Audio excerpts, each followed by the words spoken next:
How to reset service due now or maintenance required for tire or oil or any other thing for 2014 Nissan Rogue Select.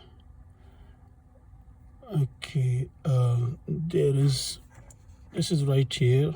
Once you see this, okay, you click this until you see the setting,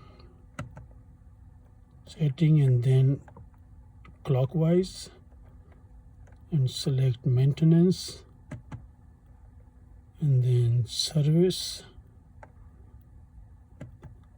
press it and then reset. Okay, and then go back.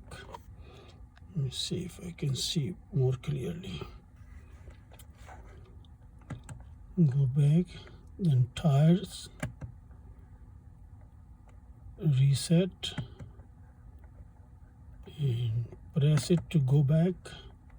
Other, okay, reset, press and then go back and